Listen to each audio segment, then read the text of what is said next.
মাত্র ৩ দিন আগেও চীনের প্রেসিডেন্ট শি জিনপিং এবং রাশিয়ার প্রেসিডেন্ট ভ্লাদিমির পুতিনের সঙ্গে বৈঠকে বসেছিলেন ভারতের প্রধানমন্ত্রী নরেন্দ্র মোদি।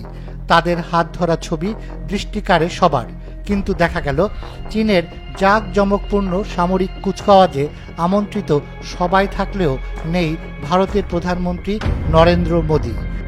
স্বাভাবিকভাবেই প্রশ্ন, কেন তিনি সবচেয়ে আকর্ষণীয় অনুষ্ঠানটিতে থাকলেন না?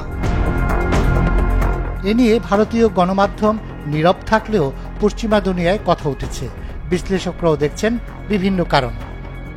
প্রথমত মনে করা হচ্ছে 2020 সালে গালওয়ান উপত্যকায় সংঘর্ষের পর ভারতের জনগণের মধ্যে চীনের বিরুদ্ধে ক্ষোভ তৈরি হয়েছে। ফলে ভারতের প্রধানমন্ত্রী হয়ে চীনের সামরিক শক্তি দাঁড়িয়ে দাঁড়িয়ে দেখা ও প্রশংসা করার মতো সময় এখন আসেনি। দ্বিতীয়ত, সবচেয়ে মারাত্মক বিষয় হলো যে সামরিক মহড়ার কথা বলা হচ্ছে সেখানে এমন কিছু অস্ত্রের প্রদর্শনী করা হয়েছে যা সম্প্রতি ভারত পাকিস্তানের সংক্ষিপ্ত যুদ্ধে পাকিস্তান ভারতের বিরুদ্ধে ব্যবহার করেছে। এখানে চীনের সেই ক্ষেপণাস্ত্রও ছিল যা দিয়ে ভারতের অত্যাধুনিক 5টি রাফেল যুদ্ধবিমান বিধ্বস্ত করা হয়।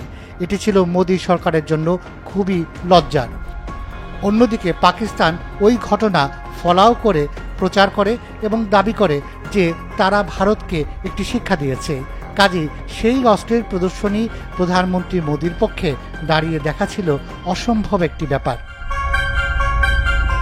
তৃতীয়ত, এশিয়ার শক্তিধর এই দুই দেশ চীন ও ভারতের মধ্যে অনেক অন্তর্নিহিত সমস্যার সমাধান এখনো হয়নি। দুই দেশের মধ্যে চলমান $99 বিলিয়ন বাণিজ্য ঘাটতি রয়েছে।